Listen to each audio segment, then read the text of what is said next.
Serie de recuerdos a lo largo de mi vida profesional, ¿no? ¿A qué me refiero con eso de los recuerdos a lo largo de mi vida profesional?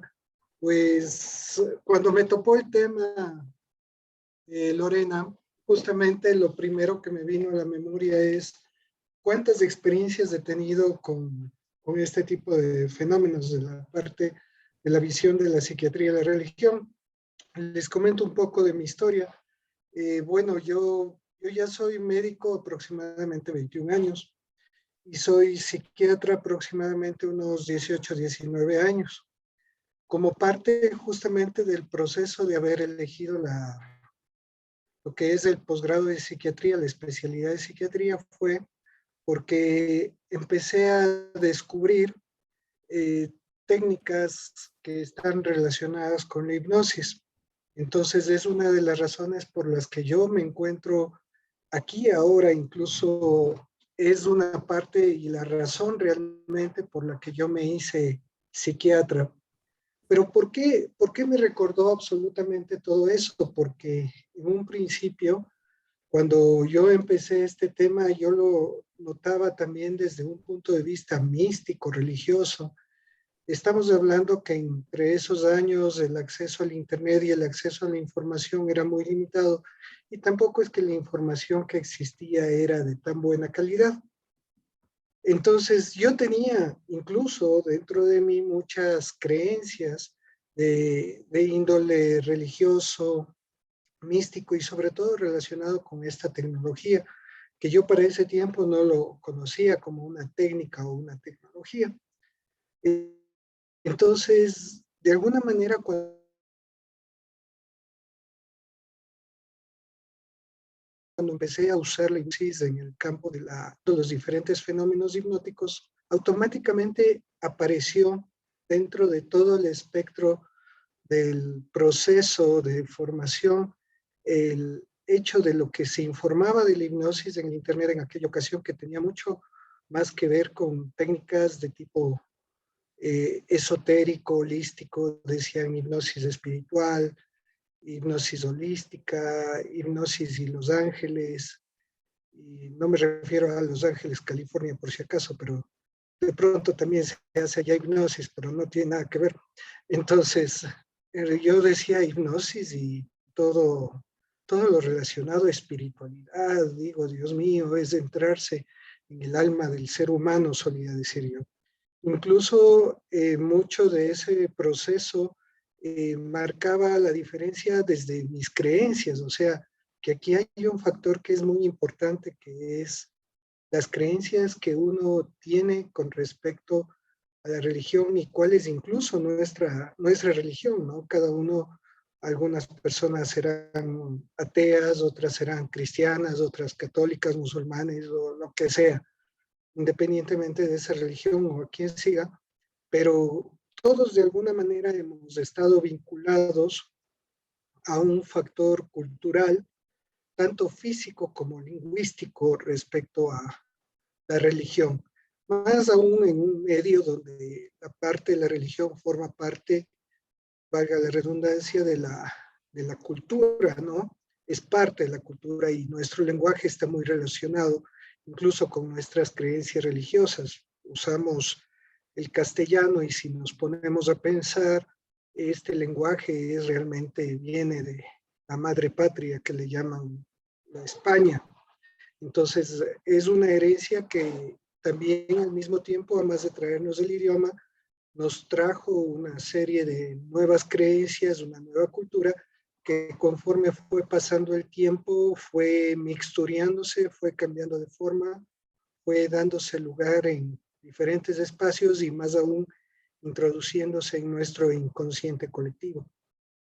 Entonces, cuando yo descubrí esto de la hipnosis, me llamó mucho la atención porque había una serie de sensaciones especiales. Y se me ocurrió leer ese libro en la noche mientras yo estaba en emergencia, no era psiquiatra todavía, era residente de traumatología y de emergencia. Y entró un paciente, que tenía una lumbalgia, es decir, un dolor fuerte de espalda unos 2 o 3 días. Y dije, bueno, voy a probar, voy a hacer tal cual como dice el libro que lo haga. Y cuando le hice, ocurrió algo que me llamó muchísimo la atención. Se le fue el dolor. Se le fue el dolor. Dije, ay Dios mío, ¿con qué me estoy metiendo? Al poco tiempo tenía las enfermeras del hospital diciendo, tendrán cuidado, el doctor Ordóñez sabe hipnotizar. Entonces, al poco tiempo me di cuenta de que era una herramienta que de alguna manera te iba introduciendo en las creencias de la gente y que todo iba a depender del mapa con que tú lo manejes como profesional o que la gente lo maneje como profesional, te vea como profesional en el área o que relacione, por ejemplo, de pronto con la hipnosis y rato hemos pensado, vaya a abrir un portal donde se te meta el diablo o te metan cualquier otra cosa y te controlen el alma. Y toda esa misticidad empezó a abrirme el campo justamente de lo que es investigar e interesarme también en los diferentes fenómenos de índole religioso a lo largo de mi carrera. Es muy importante tomar en cuenta desde mi punto de vista que para poder hablar justamente de religión y psiquiatría o religión o psicología o todos estos tipos de fenómenos, como dijo Lore, que también la parte ufológica y todo lo que son dentro del proceso de los que son raptados por los extraterrestres, la abducción, la inducción, aquellas personas que tienen experiencias próximas o cercanas a la muerte incluso y que ven el túnel. O sea, todo eso hemos tenido la experiencia de ir observando. Pero ustedes se preguntarán en este momento por qué yo topé el tema de la hipnosis. Pues la hipnosis como tal, si bien el nombre hipnos dice que es sueño, hipnosis no es como tal, es un estado de hipersugestión, un estado de atención focalizada, donde es una condición completamente distinta o diferente al sueño o al estado de vigilia, donde la persona tiende a mantener mayor concentración y que de alguna manera genera un control sobre partes de nuestro cuerpo que conscientemente no las controlamos. Por ejemplo, nosotros no controlamos la dilatación pupilar. Es un fenómeno que responde frente a la cantidad de luz que está en nuestro ambiente. O el latido cardíaco como tal, no lo controlamos conscientemente. El dolor tampoco se controla conscientemente y todos el resto de sensaciones como rigidez, relajación, conscientemente no podemos controlarla, pero sí nuestro inconsciente. Entonces, ¿qué es lo que pasa? Que al descubrir la hipnosis me di cuenta que de alguna manera todos los fenómenos hipnóticos pueden ser considerados psicopatológicos cuando están presentes dentro de un trastorno, por ejemplo. Nosotros, no sé si ustedes habrán escuchado de lo que es la catalepsia o la catatonía en la esquizofrenia, por ejemplo. El hecho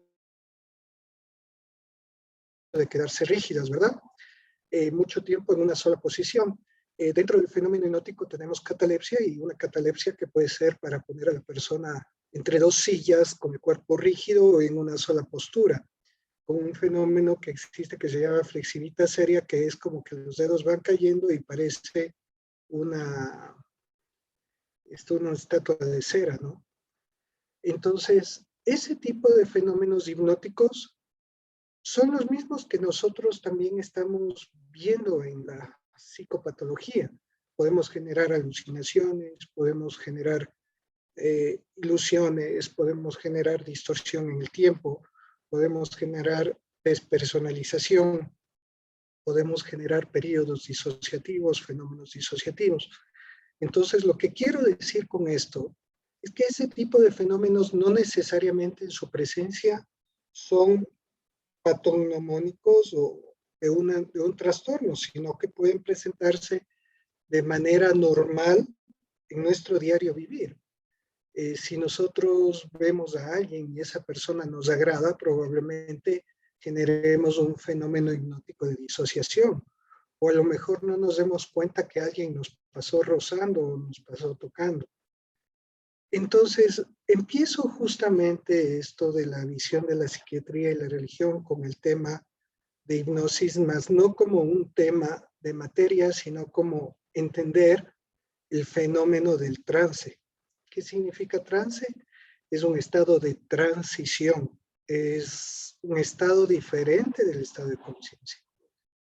Ese fenómeno de trance está muy relacionado con la espiritualidad, con la religiosidad, con la psicopatología, como se darán cuenta, y con nuestro diario vivir, incluso hasta el punto de decir el trance cotidiano de cada día. Nosotros nos subimos en un ascensor y automáticamente todos los que estaban haciendo bulla se quedan callados y adquieren una postura fija, con una mirada fija, ¿verdad? Eso es un trance cotidiano de cada día, cuando nos ponemos a estudiar y pueden existir varias cosas. En este momento ustedes se encuentran en un estado de trance, aunque no lo quieran. ¿Por qué? Porque están observando una pantalla, están prestando atención al sonido de mi voz y de alguna manera no están escuchando los ruidos externos de su casa, excepto este momento que lo hice consciente. Entonces, cuando una persona se pone a rezar, han escuchado de los mantras, han escuchado de la oración, han escuchado de, en los Krishnas hay el Hare Krishna, Hare Krishna, Krishna Krishna, Hare Hare, o el mantra, por ejemplo, de Alcohólicos Anónimos, el Dios concédeme la serenidad para aceptar las cosas que no puedo cambiar, valor para cambiar aquellas que puedo y sabiduría para reconocer la diferencia.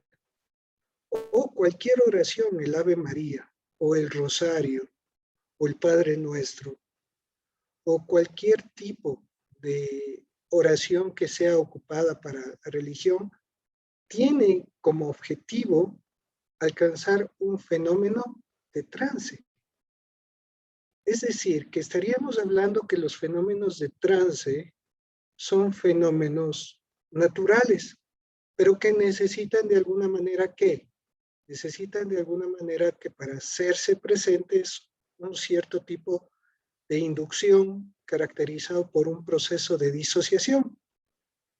Entonces, cuando nosotros nos ponemos en oración, ¿qué sucede? Cuando nos ponemos en oración, lo que hacemos es entrar en nuestra mente y repetir una serie de oraciones con la finalidad de ¿qué? De disociarnos del espacio exterior y de alguna manera nosotros procurar una ayuda, una curación, una santidad o pedir a otros con el poder de la oración. Igualmente cuando tú haces el mantra, el famoso entonces esa forma de inducción para alcanzar estados diferentes de conciencia como trances, ¿no? Entonces cada religión tiene su mantra, tiene su oración que tiene por finalidad alcanzar un estado de trance. Pero si ustedes se dan cuenta, si dentro de un estado de trance, como les había comentado algo, yo alcancé a hacer una hipnoanestesia, es decir, generar anestesia en una persona sin necesidad de usar un químico, tranquilamente también puedo generar la presencia de alucinaciones visuales o la presencia de ilusiones positivas y negativas, es decir, con presencia de objeto o con ausencia de objeto, o fenómenos ideomotores o idiosensoriales que solemos llamar, que sensoriales que alteran lo que son la capacidad sensorial de nuestros sentidos, como lo que suelen hacer con ciertas ocasiones. Mira, vas a comer esta cebolla como que fuera una manzana y cambian el sabor. Claro, algo no tan agradable, pero sin embargo nuestra mente puede disociarse y puede traer al recuerdo recuerdo de que es una manzana y olvidarse y disociarse de que es una cebolla. Lo mismo sucede con los fenómenos ideomotores, como el hecho de que se ha tenido la oportunidad, en mi caso, yo he tenido la oportunidad de inducir estados de sonambulismo, donde la persona genera movimientos de brazos, donde puede jugar con las estrellas o incluso puede aletear y tener la sensación de volar, o incluso la presencia de alucinaciones e ilusiones en lo que es la hipnotanatología, de visualizar o de representar al ser que ya se fue y generar de alguna manera una forma de despedida. Situación que yo la topo porque no podemos olvidarnos de todos estos tramos de la parte religiosa. ¿Por qué? Porque la persona siempre lo va a tomar de acuerdo a sus creencias. Está probado de que el individuo, por más que tenga la misma religión que el paciente, por ejemplo, no implica que va a mejorar o va a hacer empatía. O el hecho que tengas una religión diferente tampoco implica de que tú no le puedas ayudar. Más bien, al contrario, implica de que tú, como terapeuta, tienes que tener la posibilidad de ser lo suficientemente flexible para que independientemente del sistema de creencias religiosas que pueda tener el otro individuo, tú puedas flexibilizarte e incluso entender cuál es el modelo de lenguaje que puede tener la persona para que tú puedas aprovechar eso. Aprovechar no en el mal sentido, sino aprovechar, déjenme poner en silencio esto un ratito, que no me moleste. Ya. Aprovechar en el hecho de que tienes que ampliar tus capacidad de flexibilidad y tolerancia para poder hacer que la persona genere lo que necesita, genere desde su inconsciente lo que necesita. Entonces, los fenómenos religiosos nos vamos a topar de que aparecen en muchas circunstancias. Hemos visto que tanto ustedes como yo hemos visto gente en internet, en Facebook, no sé, si ven a esos pastores, no los pastores alemanes, esos son guardianes, los pastores religiosos que tienen toda la gente y la gente está así ya, y de alguna manera están verbalizando un montón de cosas y ¡bum! Les mandan el poder de Dios. Y tum, tum, tum, tum, empiezan a caer todos como en castillo de naipes. ¿Sí han visto eso? Sí. Verán que aquí les estoy viendo a toditos y me dicen sí o no. Sí, no han visto. Pongan en Facebook este rato los que no han visto, en Google, y vean cómo caen los feligreses frente a algunos pastores, los milagros que suceden.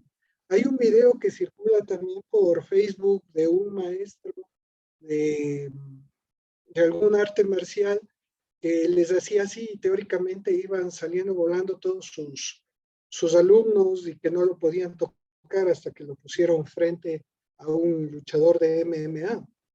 Entonces, yo me he dado cuenta y he venido dándome cuenta que eso, ¿qué es lo que hace? Impresiona mucho. Entonces se convierte en un castillo justamente de naipes porque cae uno, otro, cada piso. ¿Y es por qué? Porque trabaja mucho sobre nuestras creencias. Es así como todo este proceso de psiquiatría, religiosidad y todo lo que tiene que ver con exorcismos, de pronto con milagros, con santerías, con recuperaciones milagrosas, pueden tener un lado positivo y un lado negativo. O sea, no podemos olvidarnos que como profesionales de la salud mental, el hecho de que una persona, en vez de acudir a un grupo de alcohólicos anónimos o de narcóticos anónimos, acuda, por ejemplo, a un grupo religioso. O sea, no podríamos juzgarlo por eso, porque tenemos que darnos cuenta de que las creencias para este individuo son muy importantes.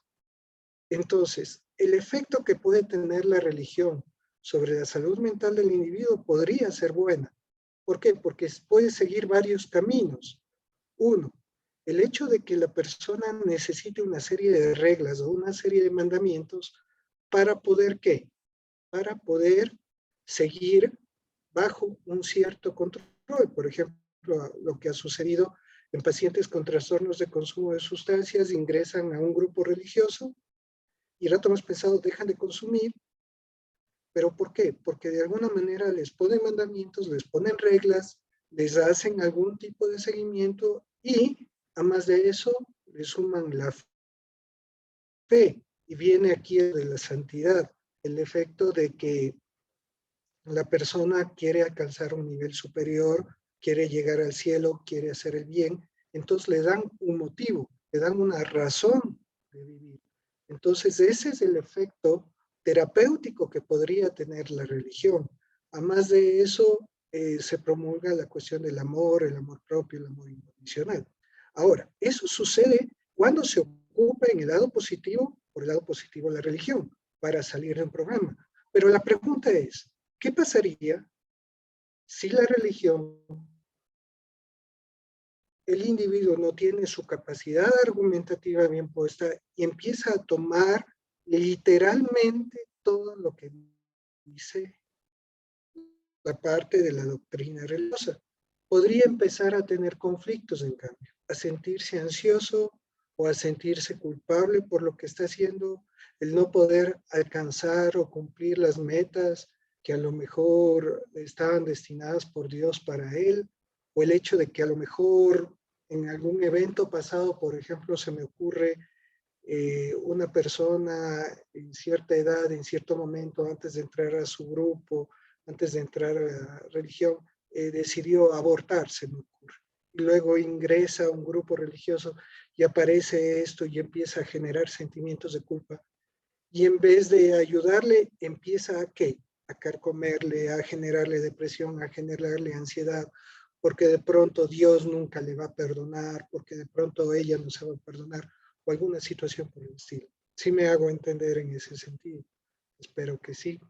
Entonces, resulta de que también hay el efecto negativo, no podemos olvidarnos.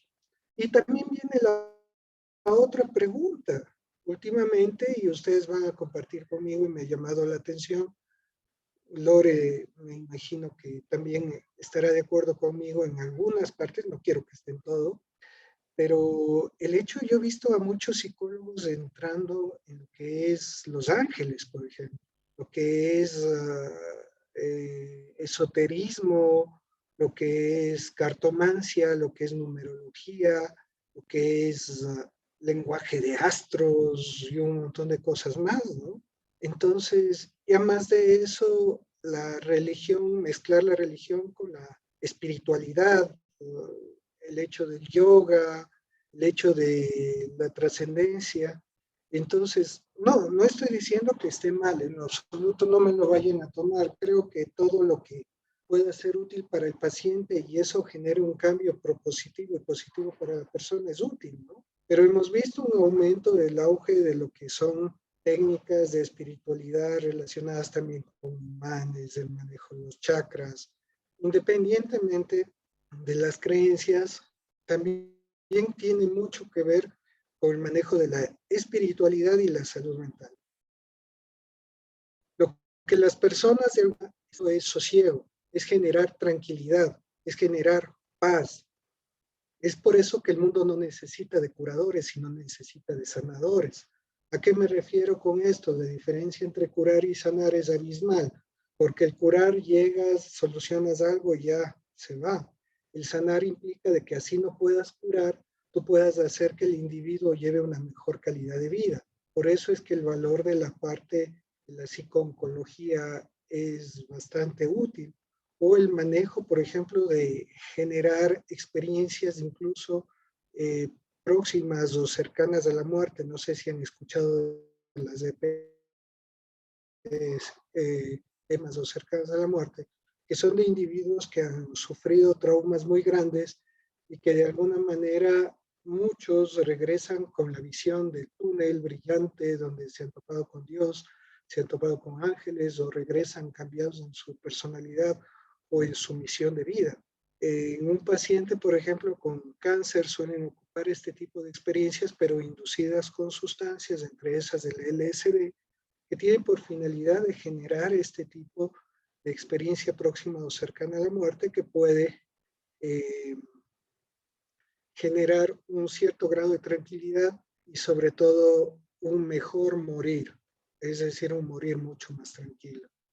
Y de eso mismo siguen algunos tipos de técnicas que relacionan del trance. Por ejemplo, ustedes habrán escuchado seguramente de Brian Weiss. Brian Weiss, él tiene varios libros, entre esos Muchas vidas, muchos sabios, donde ocupa técnicas hipnóticas regresivas, donde lleva al individuo a otro tipo a las vidas anteriores, ¿no? Y de esa manera relaciona la presencia de algún dolor actual con algún evento que sucedió en el pasado, por lo general relacionado con la muerte de tu vida pasada.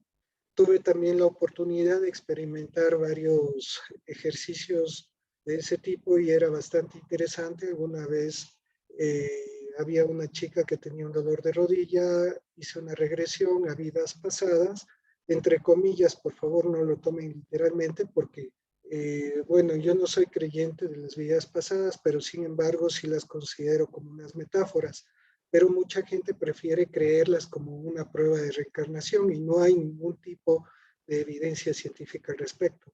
Pero me llamó mucho la atención que esta chica tenía un dolor permanente que no le pasaba por nada en el mundo y sin embargo el momento que hice la regresión había sido una chica que se cayó de una escalera y se cayó de rodillas, se golpeó y falleció. El rato que aparentemente recordó este evento, la chica dejó de tener dolor.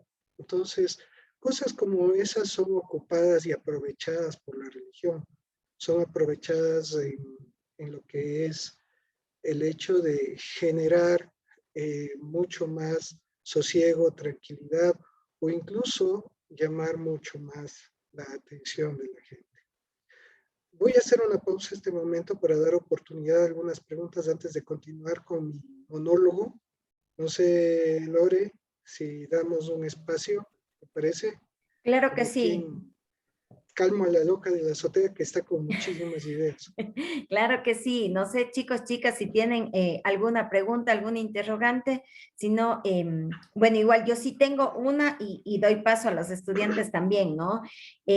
¿Cuál sería la postura, mi estimado doctor, de la psiquiatría frente a personas que lleguen y digan que alguien se apareció o que tienen un familiar que está poseído o que han practicado un exorcismo? ¿Cómo lo tratan? ¿Cuál es la postura, no? ¿Lo trato desde un proceso psicopatológico o lo trato desde el no saber hasta qué punto la ciencia puede demostrar que netamente es algo psicopatológico o que realmente es algo que se pudo haber dado, ¿no?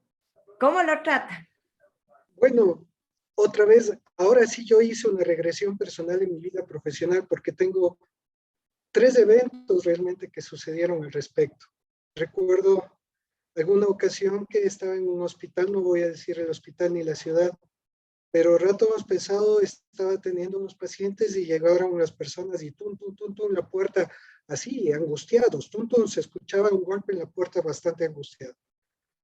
El rato que abrí la puerta me decían, doctor, doctor, por favor atiéndale a este señor. Y entra un señor que estaba amarrado en la espalda, ¿no? Que tenían amarrado en la espalda. Y me decían los señores que habían sido de un pueblo porque le habían traído en camioneta y toda, gran parte de la comunidad estaba ahí.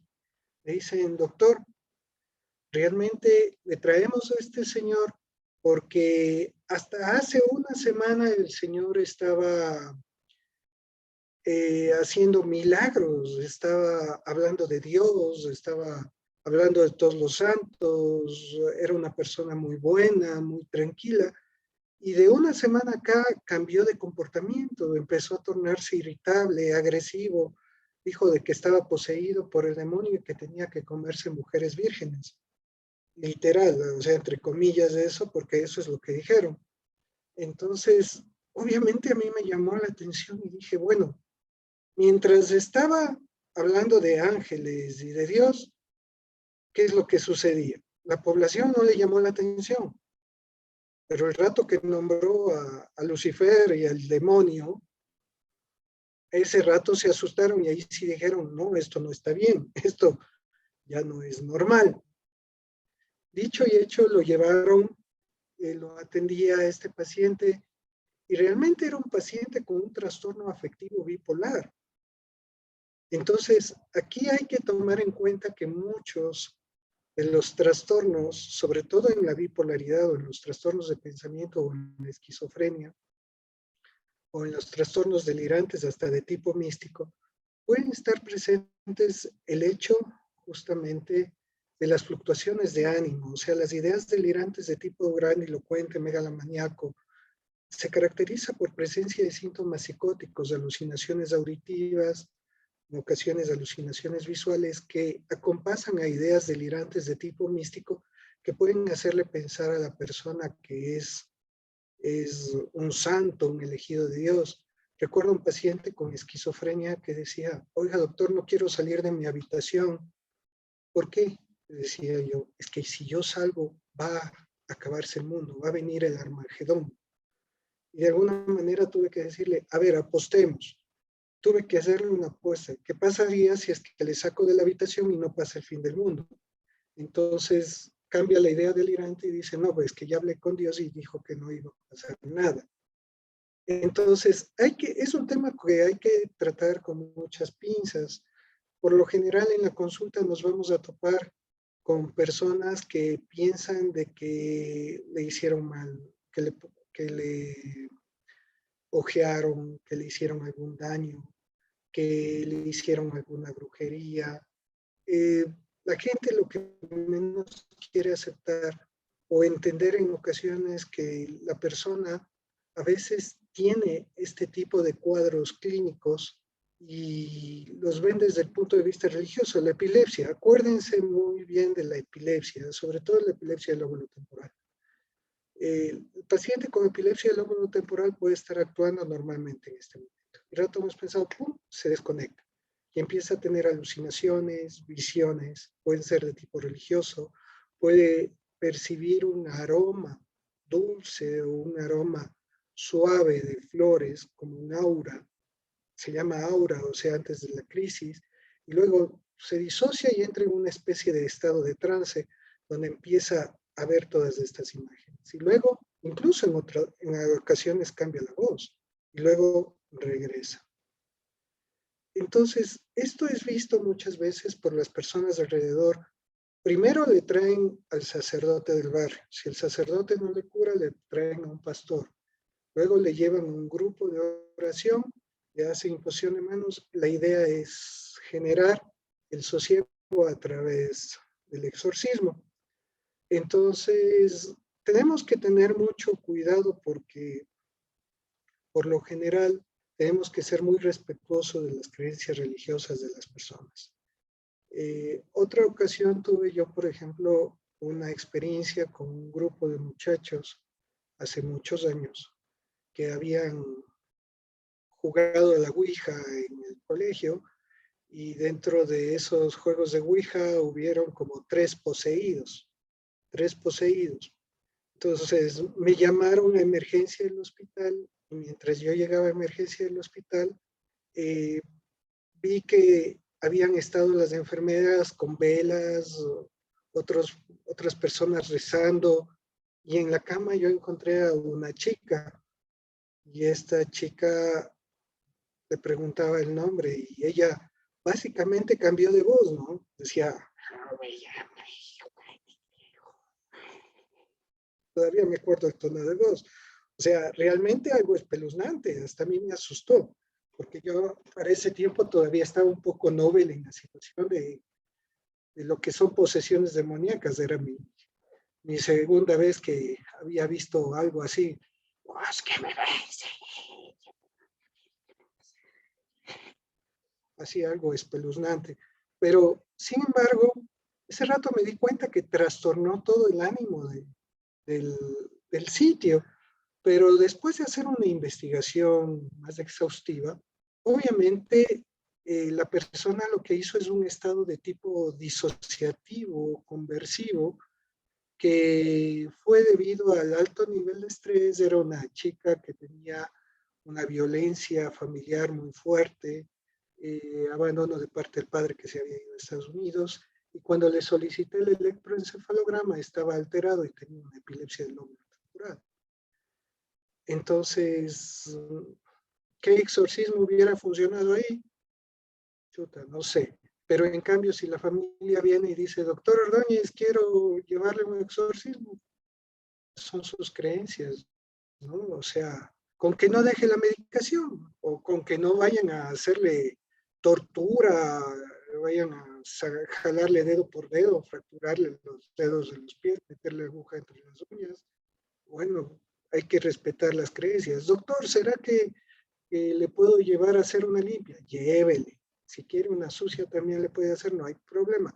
Pero solamente evite que le coja el arco iris nomás. Sí sabe qué sucede cuando coge el arco iris. Por ahí se está riendo Marjorie, ella sí entendió. Sí saben qué significa el arco iris. Dice, lo que pasa es que a la chica le agarró el arco iris, quedó embarazada. O el duende también. Entonces, son creencias, son parte de la cultura. Y eso hay que respetar, o sea, es la idea, obviamente, que si es que aparece embarazada una chica y dicen, fue culpa del duende, no creo que tanto sea eso, pero bueno. Entonces, las otras dos chicas tenían igualmente problemas sociales bastante marcados. Mucha gente ya llega hecho 2, 3, 4 exorcismos, entonces yo me pregunto qué tan efectivo es o el cura, o el pastor, o la religión.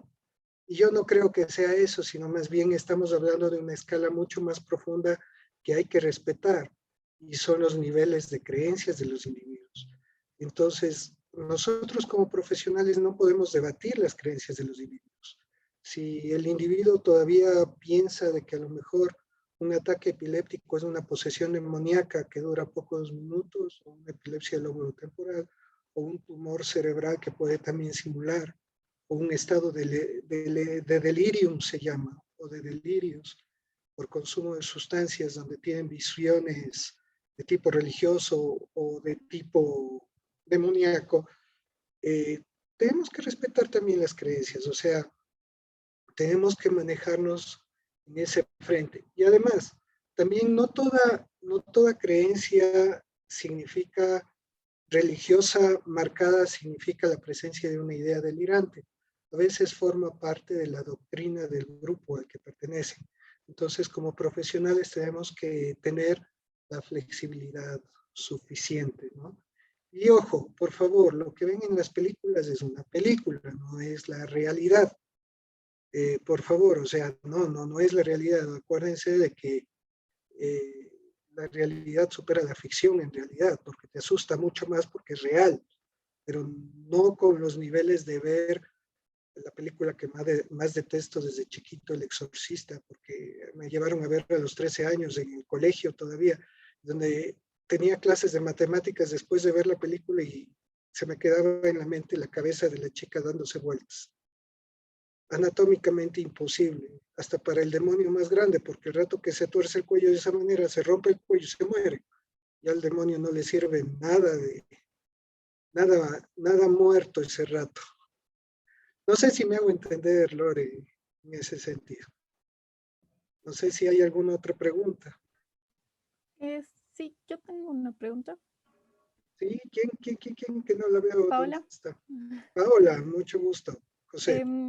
Mucho gusto. Usted hablaba al principio sobre la hipnosis, ¿verdad?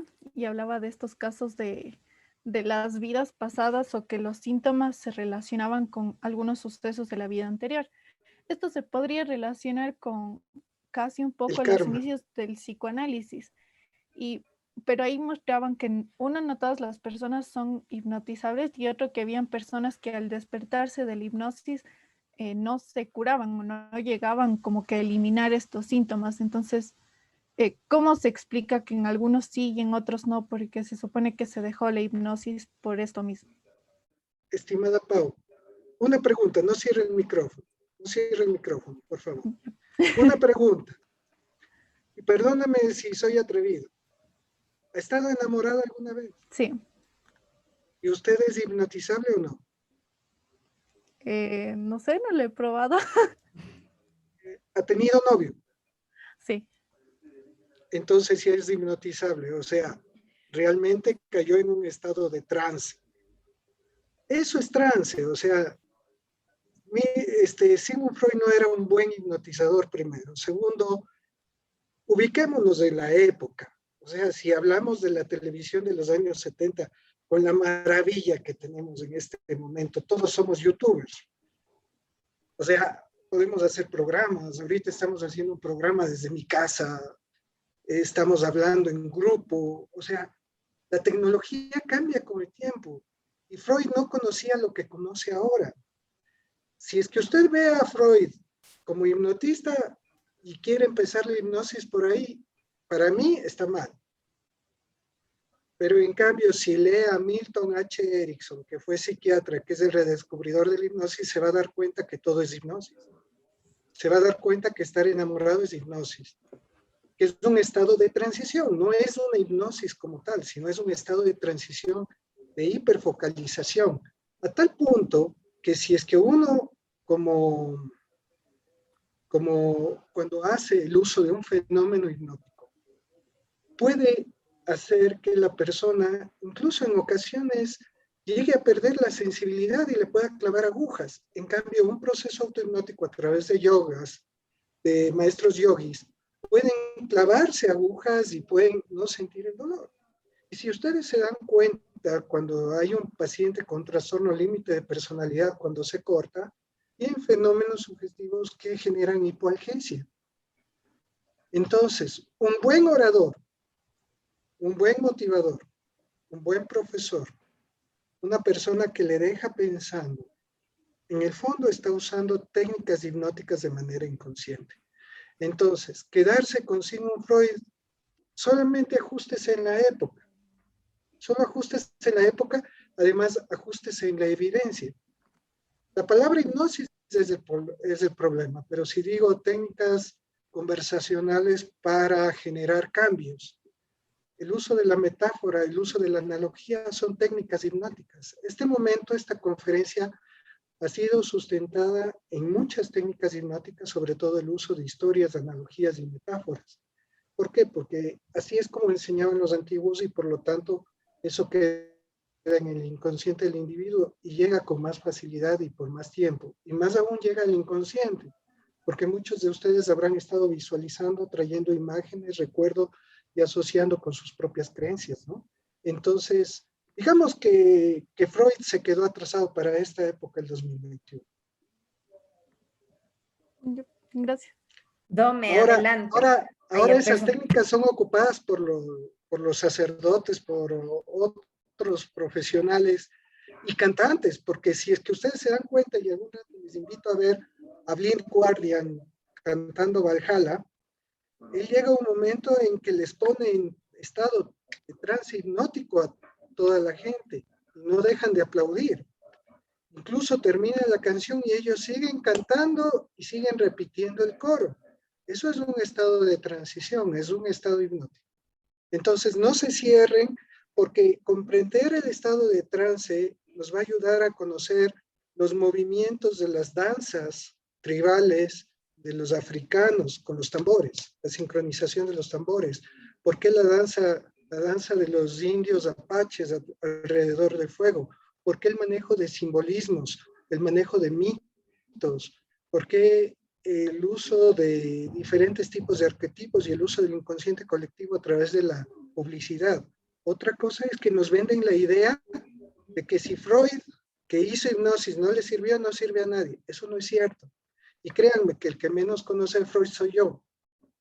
Porque para saber hipnosis yo no necesité saber de la existencia de Freud.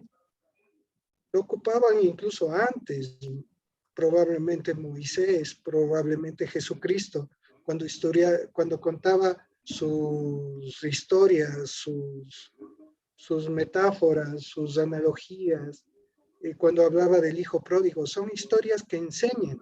Entonces, son técnicas que actualmente las conocemos como técnicas hipnóticas, pero en realidad son técnicas conversacionales que pueden usar técnicas retóricas para persuasión o técnicas justamente de metamodelo de lenguaje o de lo que vendría a ser la mayéutica socrática, que nos sirve para entrar mucho más en el inconsciente.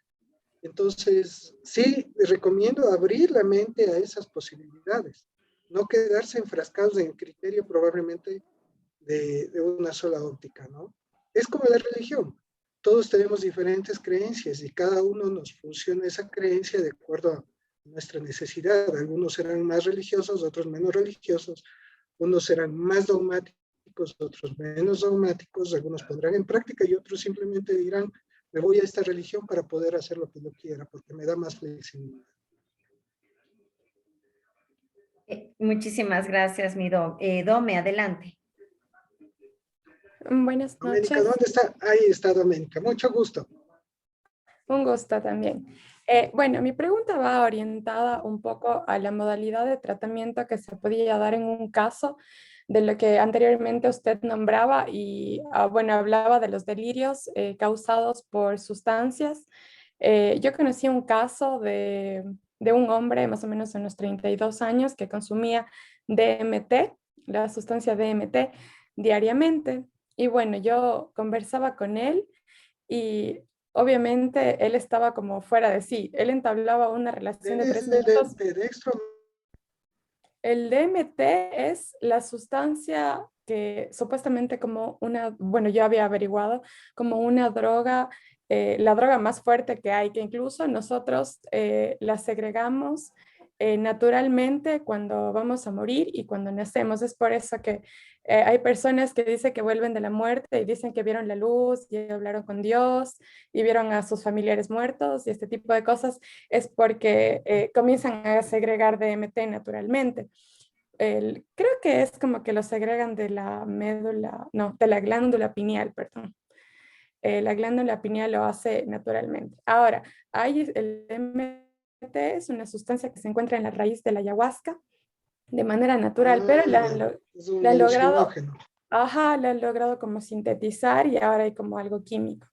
Entonces, él consume esto diariamente, como fumarse un tabaco y muchas veces al día, y él conversaba y decía que él tenía conexión con todos los dioses hindúes, o sea, con Vishnu, Shiva, Krishna, Ganesha, tenía una conexión con todos ellos y que ellos le pedían cosas como que él debía matarse para poder ser el nuevo dios hindú y poder como mandar el mundo y que él tenía la misión antes de morir de hacer que toda la gente de este mundo que está vivo pruebe el DMT porque es como que eh, abre la mente y pueden tener conexiones sobrenaturales y este tipo de cosas. Y él incluso llegaba como a autoflagelarse y me mostraba y me decía, mira, la anterior vez que me comuniqué con ellos, ellos no me dejaron ir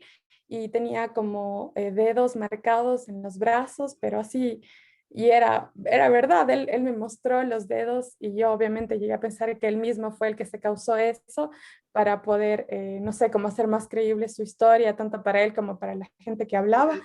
Y bueno, o sea, mi pregunta va orientada a el tipo de tratamiento que él debería llevar, tanto de la manera psicológica como psiquiátrica, que obviamente la debería tener, y si como que este tipo de desorden que él lleva pasa una vez que él deje de consumir la sustancia o es algo que va a ser a largo plazo o quizás toda su vida. ¿Cuál sería la manera de tratar correctamente un caso así? A ver, tomemos en cuenta aquí varias cosas que tenemos que percatarnos. Una, la personalidad base del individuo. Es importante tomar en cuenta qué tipo de rasgos de personalidad previa incluso tuvieron, ¿no? Dos, el inicio de consumo de sustancia, porque a final de cuentas se convierte en un trastorno por consumo de sustancias. Y cuando se lo repite de manera tan continua y tiene la necesidad de hacerlo todos los días, se convierte en una dependencia. Y si es que tiene síndrome de abstinencia, tolerancia o necesidad de consumirlo a pesar de cualquier circunstancia de su salud, y ya empieza a generar un deterioro a nivel de su salud personal como lesiones o salud, un deterioro a nivel de sus relaciones personales, familiares y laborales, y ocupa mucho tiempo para conseguir la sustancia, eso se convierte en un problema, o sea, se convierte en un trastorno por consumo, y trastorno de conducta y consumo problemático de esta sustancia. Entonces estaríamos frente a un adicto. Ahí, ¿qué es lo que se tiene que hacer? Él tendría que primero ingresar a un proceso de desintoxicación de al menos unos 28 días. Y una vez que después de esos 28 días la persona empieza a retornar de alguna manera a su estado básico, normal, no completamente normal, le pueden aparecer las comorbilidades.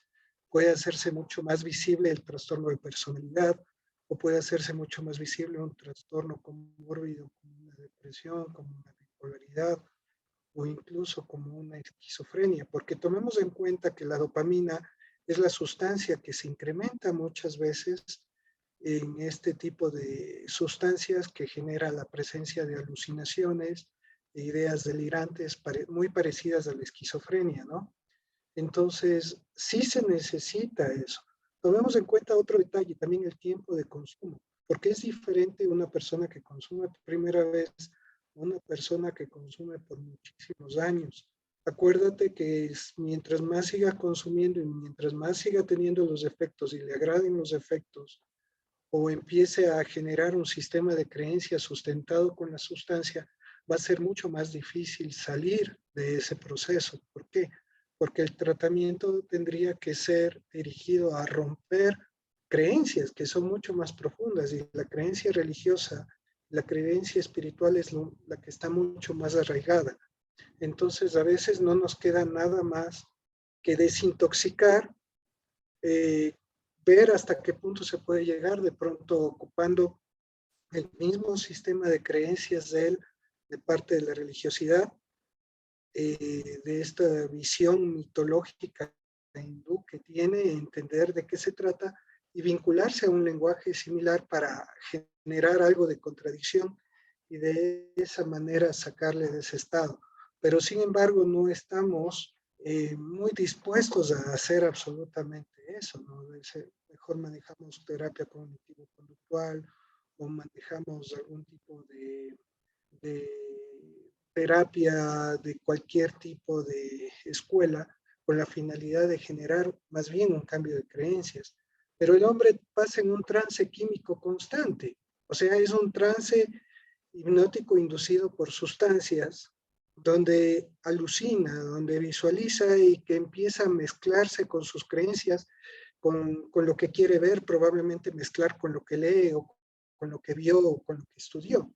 Entonces, a veces no nos queda más que ponernos a pensar de que le desintoxicamos, pero el pronóstico se convierte en incierto, malo, porque todo va a depender de qué tan enquistada está la creencia.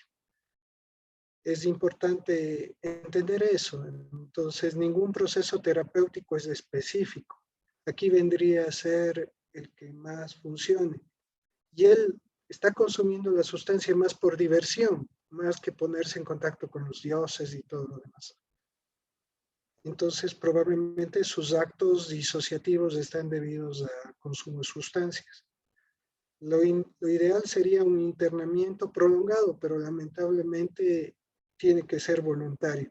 A veces el proceso solamente nosotros lo podemos comprender, podemos saber cómo se da, podemos ponernos en los zapatos y sentir cómo se siente, pero a veces esa comprensión solo nos llega a hacer entender o asimilar de que la condición de esa persona es insuperable y además es insostenible.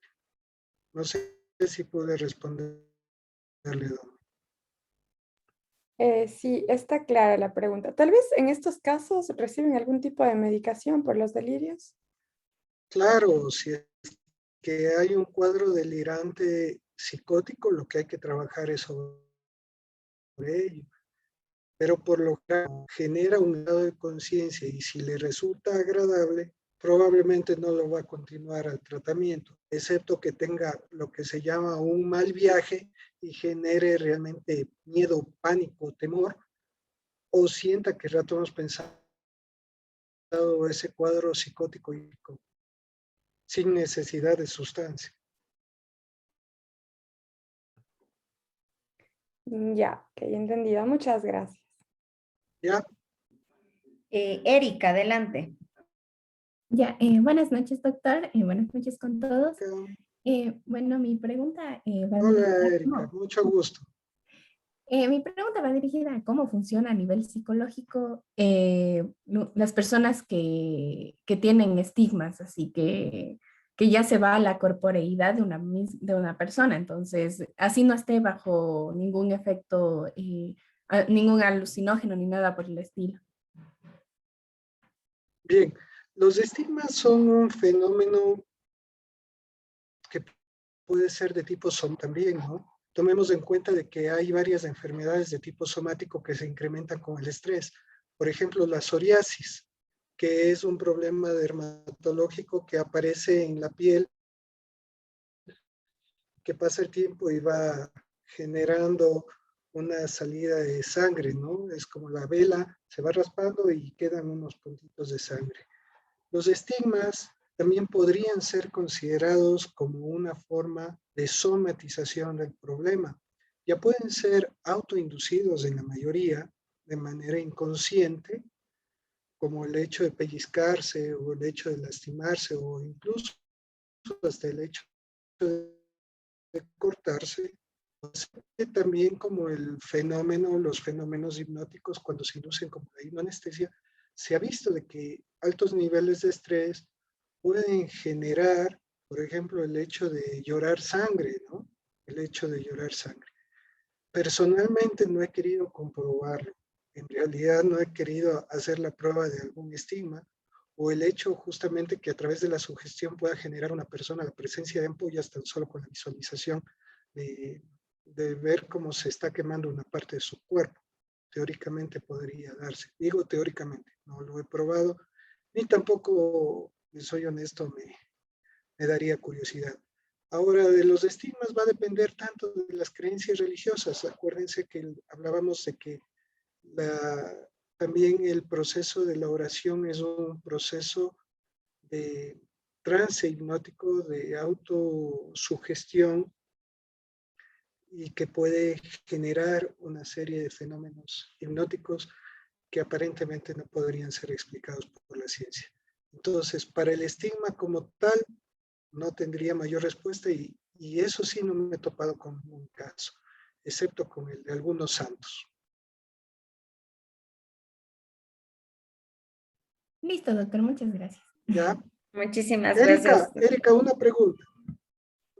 Dígame. ¿Usted qué cree?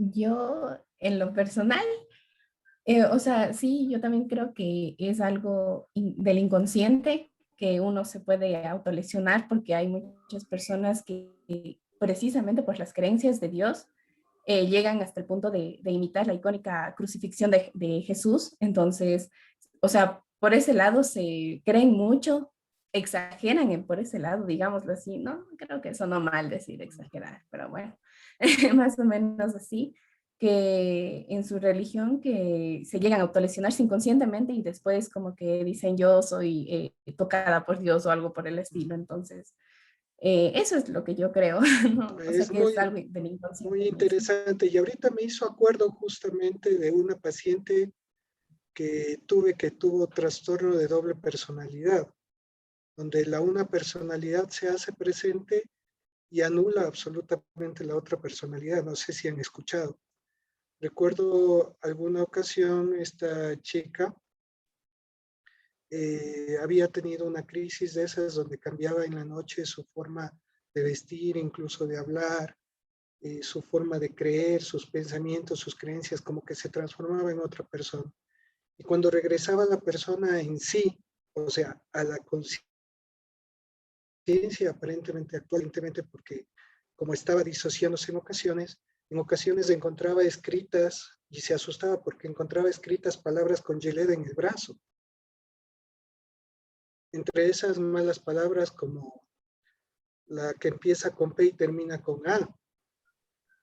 Entonces decía, pero yo doctor, yo no me he hecho esto. No sé quién me hizo. Yo me desperté. Alguien me está queriendo lastimar y es de ella misma. ¿Usted, Entonces, ¿usted cree que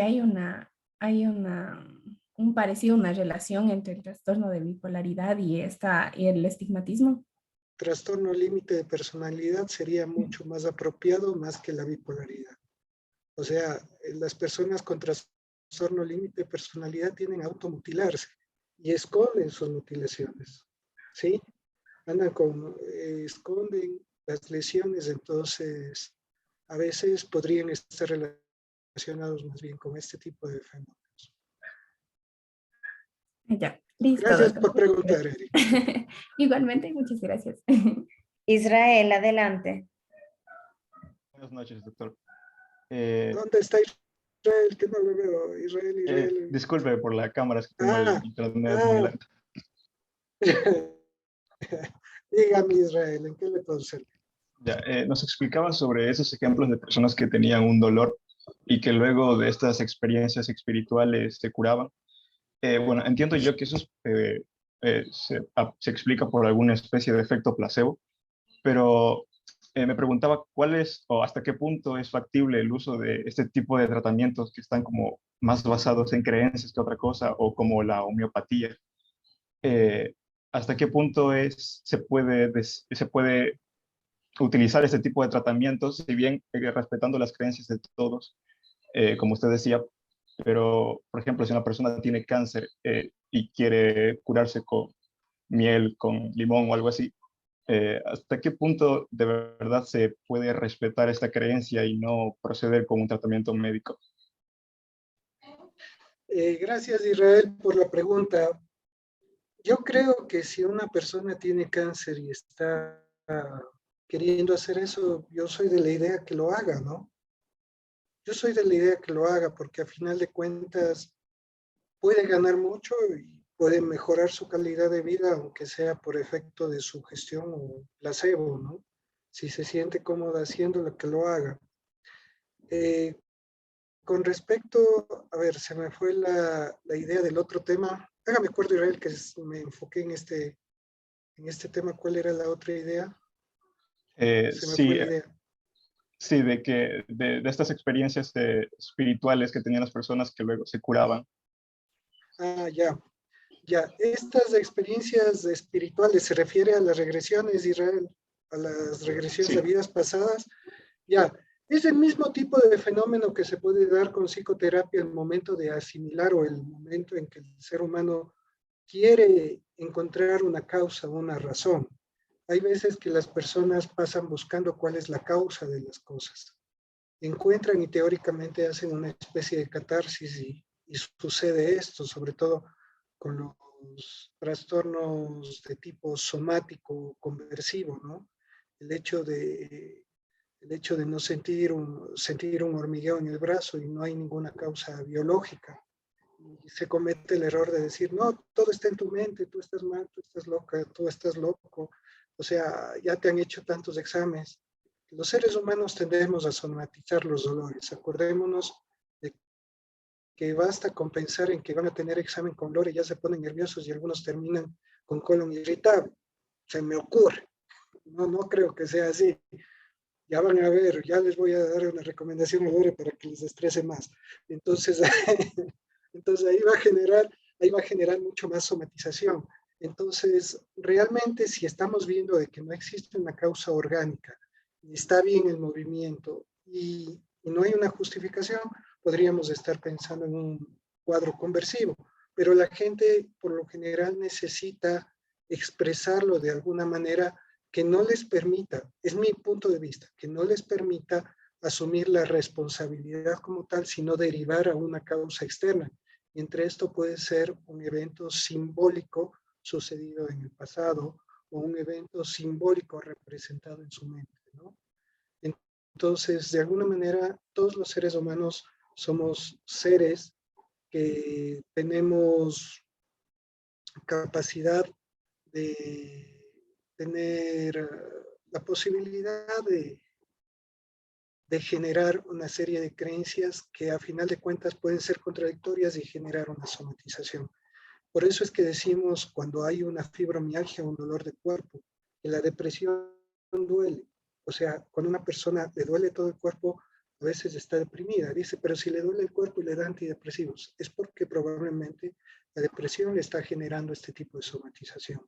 O el hecho de decir, el cuerpo grita lo que la boca calla. Entonces, de alguna manera es importante tomar en cuenta que no hay cómo hacer pasar de lado, está en tu mente, es pura sugestión, no sirve. Cualquier tipo de actividad puede ser útil. Dense cuenta un solo detalle. Hay terapia cognitiva ligada a la religión, con el uso también de la doctrina, de alguna manera, para generar en el paciente un cambio, ya sea en su cuadro afectivo depresivo, en su trastorno alimentario, en su trastorno adictivo. Entonces, no está mal. Existe el mindfulness con espiritualidad o con alivio de emociones por espiritualidad. Enfocarse en la aquí y ahora y el enfocarse en algunas creencias también son ocupadas. O sea, no son inválidas. Ahora, el tema de la homeopatía, ahí sí es un tema que hay que pisar suave, suave, porque mi bisabuelito había sido el primer homeópata de la ciudad de Cuenca. Pero no voy a defender mis antecedentes, mis antecesores. Pero yo tengo una visión muy particular de esta especialidad que como profesional en la salud me voy a guardar mi criterio justamente por respeto a los compañeros. Pero creo que si es que funciona bien, yo también he recibido tratamiento homeopático, pero puede ser que funcione o no sabría decir. Muchísimas gracias. Paulina, adelante. Ya, buenas noches. Paulina, buenas noches, mucho gusto. Igual. Ya, bueno, igual mi pregunta como que va enfocada a esta parte como que de la hipnosis. Entonces, bueno, en el caso de aplicar, digamos, la hipnosis en alguien que presenta algún tipo de alucinación o delirio, ¿cuál es el objetivo del mismo? Porque si bien, bueno, no en todos los casos, la hipnosis tiende a generar como que recuerdos falsos, no pudiera como que empeorar al paciente en ese sentido, y cómo se pudiera actuar ahí. Ojo, no he dicho de que se puede usar en pacientes con delirio, a no ser que sea un experto hipnotista. A mí me pasó en alguna ocasión cuando tuve que hacer mi posgrado, hicimos justamente un proceso hipnótico en un paciente con un trastorno esquizoafectivo y sirvió mucho porque tuvimos que trabajar, pero durísimo, también para cambiar una creencia. Y no todos los pacientes están listos para eso. Entonces, se recomienda no usar este tipo de técnicas en pacientes psicóticos. Pero como hemos dicho, todo es hipnosis. El mismo hecho de la psicoterapia bien dirigida a través de historias, analogías, metáforas, puede ser muy útil. La recomendación es no ocupar ningún tipo de técnica hipnótica en este tipo de pacientes o con epilepsia, porque básicamente no se sabe cómo van a reaccionar. Y es cierto, por lo que usted dice, no solamente la hipnosis provoca falsos recuerdos. La vida diaria nos provoca falsos recuerdos. O sea, es un estado natural del cerebro humano. El cerebro humano generaliza, elimina y distorsiona todo el tiempo como una forma de ahorrar energía. Porque si grabara absolutamente todo lo que sucede en la realidad, estaríamos viviendo de sobredosis de memoria. ¿Sí? Entonces, es importante darnos cuenta de que nuestro cerebro tiende justamente a falsear independientemente del estado de información. Entonces, en un paciente que tiene un trastorno delirante, se corre el riesgo, sí, de reafirmar su delirio o incluso de complicarlo más en manos que no son adecuadas. Entonces, mejor no meterse. Gracias. Listo. Gracias. Daniel, adelante. Muy buenas noches, doctor. Mil disculpas por no poder activar la cámara, estoy con problemas de No internet. se preocupe, Daniel. Tranquilo. Yo tengo dos preguntas más o menos. La primera sería más centrada, no sé si usted ha sabido de casos de gente que se desdobla, por así decirlo, o sea, de esos típicos sueños Sí, en los que se sale del cuerpo y todo eso. O sea, claro. realmente usted, o sea, ¿cómo explicaría eso? ¿Cómo lo ve? No sé. Eso y también de las personas que de por sí en la noche sueñan cosas así como que místicas y luego se lo creen o no sé. No Ya, sé cómo. estimado Daniel, no cerrará el micrófono. No cerrará el micrófono. Dígame una cosa. ¿Alguna vez usted ha asistido a una charla y usted le cae tan bien el orador que quisiera estar en los ojos de ese orador? Sí, Sí, ¿no es cierto? Entonces ya se ha desdoblado. pero no, creo que no es E- lo mismo. O sea, Esa bueno, es no, una no lo sé. forma, o sea, ¿a qué me refiero? A que el desdoblamiento es una forma normal de aprender a ponerse en la posición, los zapatos del otro, excepto que hay veces que hay fenómenos de desdoblamiento que son las disociaciones corporales, que es lo que suelo ocupar, por ejemplo, también cuando hago hipnoanestesia. Imagínate que estás sentado en la silla de tu casa, en ese sitio donde te genera confort, mientras tanto tu mente consciente va a estar ahí siempre para protegerte, mientras tu inconsciente escuchará el sonido de mi voz. Tu mente consciente no necesita prestar atención a mi voz en un momento. Eso es un estado de desdoblamiento y de disociación que se suele causar en un fenómeno hipnótico, por ejemplo. Pero esta presencia de sintomatología de desdoblamiento muchas veces suelen darse con más frecuencia en pacientes que tienen epilepsia, por ejemplo, o los que tienen también el fenómeno la parálisis del sueño, si han escuchado, también pueden generar ese tipo de sensaciones. Entonces, las personas también que están en un estado alterado de conciencia, por ejemplo, con las drogas alucinógenas, como les decía, el LSD, que es ocupado muchas veces en pacientes con cáncer terminal justamente para provocar una especie de disociación, una especie de experiencia parecida a la experiencia próxima o cercana a la muerte, que tiene por finalidad tranquilizar al individuo para que lleve un proceso mucho más adecuado dentro de su tiempo de vida que le queda. Ahora, si lo vemos desde el punto de vista religioso, dependiendo de la escuela, sobre todo de meditación, el estado de desdoblamiento podría ser explicado como un fenómeno también autohipnótico, como les había comentado, de la disociación y el aprender a observarse uno mismo. Desde el punto de vista científico, no está probado el desdoblamiento como tal, ¿no? Pero sin embargo sí es un fenómeno sobre todo a tomar en cuenta para diferenciar si es que ese proceso se da bajo efectos de una sustancia química o bajo efectos de una condición orgánica médica que hay que determinar, o es netamente disociativo provocado por un estado de trance que ya haya sido inducido o generado por fatiga, por cansancio o por un proceso de un ejercicio que requiere mucho entrenamiento para generar este tipo de fenómenos y experiencias. Algunos lo disfrutan, otros no los disfrutan, algunos sienten como que hay el hilo que les sujeta el hilo rojo, creo que le llaman, o el hilo de plata, les sujeta para regresar al cuerpo. Algunas personas piensan que forma parte también de un fenómeno presente en las experiencias próximas o cercanas a la muerte.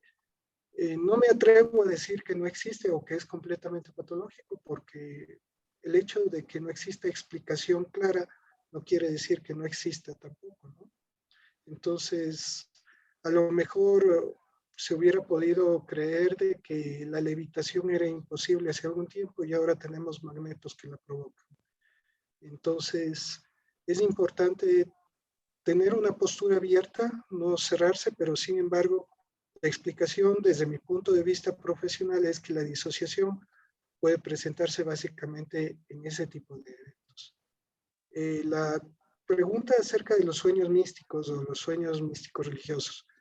Joseph Campbell, dentro de su libro de la mitología, él tiene el libro, a ver, El hombre de las mil caras, si mal no recuerdo, él también habla del camino del héroe, y tiene que ver también mucho con lo que Jung habla, ¿no?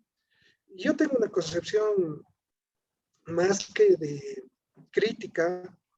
Cuando vienen los pacientes y me dicen, doctor, ¿qué significa el sueño, por ejemplo, ya sea de tipo místico o algo? Joseph Campbell suele decir de que cada uno tiene su propia mitología personal, es decir, que cada uno maneja su propia forma de simbolizar cada uno de los personajes dentro de ese sueño, y que eso a la larga, puede tener una trascendencia como que fuera una metáfora en el individuo, en el inconsciente, o sea, como contar una historia que atrás de cada uno de los actores tiene un proceso lingüístico simbólico atrás de cada uno de ellos. Entonces, el descifrar a través de la propia mitología personal el significado de esos sueños puede ayudar a comprender como una historia que va a servir para llenar unos ciertos modelos o mapas mentales que podemos tener dentro de nuestro pensamiento holográfico, porque desde mi punto de vista, cada pensamiento es como digo en una de mis conferencias, para mí la mente es un universo de mentes, o sea, la mente es una y cada una puede presentarse varias veces en muchas dimensiones, pero en los sueños yo lo que diría es que están sustentados en nuestras creencias, son lenguajes del inconsciente y que de alguna manera podemos aprovecharnos de esos sueños para generar en la persona un autoanálisis, una argumentación personal, generar una historia personal que pueda llevar al individuo a un crecimiento y desarrollo dentro de su conflictiva diaria de la vida o su trascender en la vida diaria. No sé si pude responderle, mi estimado. Sí, doctor. Y, o sea, mi segunda pregunta que me faltó también mencionar era que, o sea, usted no sé si ha tenido casos o sabe, digamos, del trastorno disociativo, creo que se llama, que es uno en el que hay como que, o sea, dentro del mismo sujeto, digamos así, pueden haber como 5 personas diferentes, pero como que en la mente y es como que disocian y a veces como que cambian de papeles, no sé, es bastante raro, pero una vez vi un caso de eso y no sabía si creérmelo o qué. Sí, por lo general está relacionado con muchos traumas. Es el caso que le conté yo hace rato, excepto hay una película, una serie, se llama Las múltiples caras de Eva, si no estoy mal en internet. Realmente el proceso disociativo por lo general está asociado con eventos traumáticos. Hay una película también de un actor, no me acuerdo cómo se llamaba. Fragmentado. Está fragmentado, que es justamente el trastorno de personalidad múltiple. Y sí, es un trastorno donde la persona se disocia y adquiere una identidad diferente, una experiencia diferente, una memoria diferente. Entonces, realmente está asociado ya sea a consumo de sustancias, ya sea a traumas infantiles, y realmente lo que procura dentro del proceso sí, es tratar de establecer un estado de acuerdo entre las diferentes personalidades o reconocer, porque siempre hay una predominante, y empezar a trabajar en lo que es el proceso de dialogar con las otras personalidades de manera inconsciente. Honestamente no lo he hecho, no he tenido gente fragmentada a ese nivel, pero la persona que les comenté hace rato tiene un trastorno de pronto borderline de personalidad que suele estar asociado a ese tipo de eventos, pero sí es un trastorno que se considera dentro de la psiquiatría, que no es tan frecuente a no ser de que sean políticos y se cambian de partido político cada rato, entonces ya estaríamos hablando de otros fragmentados. Muchas gracias, doctor. Daniel. Muchísimas gracias, mi estimado doctor. Bueno, ¿Ya se termina? han concluido las preguntas. No sé si alguien tiene alguna otra pregunta más, chicos, chicas. María Andrea. Buenas noches, doctor. Buenas noches con todos y con todas. Yo tenía una pregunta sobre cómo, o sea, si se puede trabajar esta técnica de la que nos ha hablado cuando las personas se muestran escépticas. O sea, directamente si se puede y si se puede, ¿cómo sería el proceso? ¿Cuál técnica? ¿La hipnosis ericksoniana? Sí. ¿Esa? A Sí. ver, la ventaja de la hipnosis ericksoniana es de que no necesitas decir que estás haciendo hipnosis para utilizar hipnosis o técnicas hipnóticas. Por ejemplo, en este momento he usado muchas técnicas dentro de mi lenguaje para generar disociación, asociación, ruptura de creencias, de pronto anclajes, recuerdos y experiencias. Entonces, no importa si está escéptica o no, o sea, solamente necesitas aprender a ser asertivo en lo que comunicas y cuál es el mensaje y qué es lo que quieres dejar como recuerdo o como mensaje inconsciente para que la persona después de pronto se quede pensando o algo confundida y diga, bueno, aquí algo pasó y puede ser que más bien yo tenga que reaccionar. Entonces, la ventaja de este proceso es que le das la oportunidad a hacer que la persona ocupe sus capacidades sin necesidad de que te vea a ti como la persona que lo indujo. No sé si me voy a entender, María Andrea. Sí. Y en el caso de, por ejemplo, las personas, porque algo que nos mencionaba también era que es un proceso que involucra mucho lo que es la atención focalizada. Y si, por ejemplo, la persona tiene algún trastorno mismo que le impida tal vez concentrarse completamente en lo que usted está diciendo, usted mismo nos dice, ¿no?, que usa un lenguaje que pues como que genera este tipo de anclaje hacia ciertos recuerdos y todo eso, y ahí es que se aplica la técnica como tal. Entonces, si la persona tiene un problema para concentrarse completamente o focalizar su atención, eso influiría, no podría influir su lenguaje en la persona, o sea, no podría llegar. Acuérdate de una cosa, André, que el lenguaje no solamente es hablar, el lenguaje es actuar, es moverse. También hay lenguaje escrito, hay lenguaje verbal, hay la parte musical. Entonces hay diferentes formas de llegar. Cuando la gente dice, lo que pasa es que no me escucha, entonces tienes que hacerle ver. Todo de alguna manera es comunicación, es imposible no comunicar. El problema es cuando no somos alternativos en la forma de comunicar y pensamos que no logramos captar su atención. Probablemente también aquí hay que discernir en que si hay un problema de atención, o sea, un paciente con un síndrome confusional agudo, no voy a usar estas técnicas porque sé que la disociación de la atención es orgánica. O sea, hay un problema de por medio que necesita ser tratado previamente. Entonces, obviamente, siempre la parte clínica diagnóstica es importante. Si tengo un trastorno hiperactivo con déficit de atención, no voy a lograr captar la atención, pero de esa manera probablemente tenga que hacerle dibujar, probablemente pueda hacerle escuchar música, probablemente tenga que salir a correr con él, o probablemente tenga que entrenar taekwondo, judo, o lo que sea con él, con ella. Entonces, eso es comunicación hipnótica. Por eso es que dicen, los bebés pueden ser hipnotizados, claro. ¿Quién? ¿Usted le puede hipnotizar? No, la mamá el rato que le lleva al pecho y le da de lactar y le zarandea un poquito, es una forma de lenguaje, una forma de generar apego. Y de manera inconsciente está enseñándole a conseguir muchas cosas que no necesariamente puedan ser llamados hipnosis, pero sí fenómenos hipnóticos, que a la final de cuentas la gente dice, entonces la hipnosis existe o no existe, o está presente todo el tiempo. En realidad puede ser que no existe y sea parte normal del lenguaje y parte normal de nuestro comportamiento. Basta con que le saque la lengua yo aquí, ustedes a lo mejor o se sonríen o se enojan o lo pueden tener como una ofensa. Entonces es imposible no comunicar. Ahora, si yo hablo de una atención focalizada de la atención, una actividad focalizada de atención a un niño con hiperactividad, muéstrele un PlayStation. lo va a tener sentado toda la tarde ahí con atención. ¿Cómo que no hay cómo mantener la atención? O distraído en alguna cosa.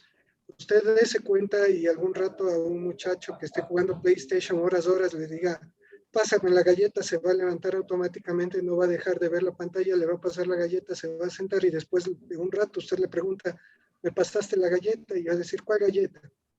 Hizo una amnesia hipnótica. Gracias, doctor. Ya. Suena algo mágico, esotérico, me siento a veces como brujo aquí. No, más bien, muchísimas gracias, mi estimado doctor. Los espacios con usted siempre son de mucho aprendizaje. Estoy muy agradecida por habernos regalado todos estos minutos de su tiempo. No sé si desea mencionar algo para concluir, tal vez. Como diría nuestro amigo ufólogo, no lo crea, ni lo niegue, investigue. No sé si le conozcan sus estudiantes, pero es un ufólogo cuencano, ¿no? Ese tema nos faltó, hablar de los ovnis y Marte. Pero bueno, para mí siempre es un placer, Lore. Usted sabe que este tipo de actividades me encanta compartir, me encanta tener contacto con mis amigos estudiantes y no me crean todo lo que digo, más bien investiguenlo, saquen sus propias conclusiones. Yo he hablado desde un punto de vista personal más que realmente tratar de inducir una serie de creencias, pero por cierto les voy a dejar el link para que se inscriban para mi secta religiosa por si acaso. No, mentira, no era esa la idea, no. Ya se me fue el inconsciente. Una de las primeras razones para estar en mi secta es cortarse el pelo como yo, pero yo dudo mucho que tengan mucho pelo. Pero bueno, se salvaron de esta. La próxima a lo mejor será. Solamente quiero pedir la autorización para colgar este video en mi página de YouTube, si es que es factible. No sé si las compañeras tendrán algún problema si es que cuelgo, o sea, quiero pedirles autorización. Yo tengo un canal de YouTube, yo le compartí algunos links a Lore que les daré a hacer llegar con mucho gusto. Mi página web, mi página de Facebook es Dr. José Ordóñez Mancheno, si gustan, cualquier cosa a las órdenes. Y pues Lore también les daré a hacer llegar un audio, ahí hay un audio entre los audios que les daré a hacer llegar que se llama Regresión a lo difícil. Es una inducción hipnótica ericksoniana justamente hecha no para hacer una regresión como tal en que, como dicen, a ser como era niño, sino más bien una inducción de relajación propositiva con la finalidad de generar desarrollo personal y generar un crecimiento. Pueden escucharla, no la escuchen conduciendo vehículo, por favor no vayan a accidentarse. También hay unos podcasts que les mandé que son más bien un análisis personal de cómo yo veo muchas cosas en mi vida y unos videos por ahí que les puede ser útil. ¿Tengo su autorización entonces, Lore? Sí, doctor, no hay ningún inconveniente. ¿Ya? Ok. Doctor. Doctor, disculpe, ¿cuál es el nombre de su canal de YouTube? Está bien, ODHU TV, pequeño. ODHU TV de televisión. Ha de salir cuando buscan ODHU TV, sí. Lo que ha de salir es Oda TV, que es un canal musulmán, creo que es de por allá, no es el mío. Ahí ha de decir, buscar como ODHU TV, que es Organización de Desarrollo Humano Televisión. Ahí han de ver mi foto. Estoy así mismo de peladito, José Ordóñez, ahí hay algunos fenómenos hipnóticos y algunas cosas que les interesan. Muchísimas gracias, mi estimado doctor. Sí, justamente yo les voy a pasar la información que usted me envió. Va muy acorde a muchos temas que estamos viendo en las cátedras con los estudiantes, entonces sé que van a ser de muchísima utilidad para ellos. Lo que usted decía, no todo es solamente lo que está en los textos, es importante que sigan actualizándose, investigándose, algo que yo les he dicho a ellos, ¿no? Los autores que vemos son de de una época más antigua en la cual no se consideraban muchas situaciones sociales, culturales que tenemos en la actualidad y que siempre es importante, ¿no? Tener esas miradas y creo que lo que usted les ha manifestado siempre es muy, muy importante en la vida profesional. Algo que también yo siempre les decía a mis estudiantes, ¿no? Los psicólogos, las psicólogas no trabajamos solos. Siempre es un equipo interdisciplinario y siempre vamos de la mano del psiquiatra. Entonces, en algún momento también yo les dije, el doctor José Ordóñez es como mi psiquiatra de confianza, al cual mis casos yo los derivo y me ha ayudado un montón con pacientes de intentos autolíticos, con pacientes con trastornos psiquiátricos. Entonces, siempre es importante ello, ¿no? Y yo les decía, las cosas que vamos marcando en nuestra vida profesional, desde la ética, desde los resultados, desde esas responsabilidades, desde ese acompañamiento también, es algo que vamos más adelante a poderlo manejar, a poderlo llevar, a poderlo transmitir.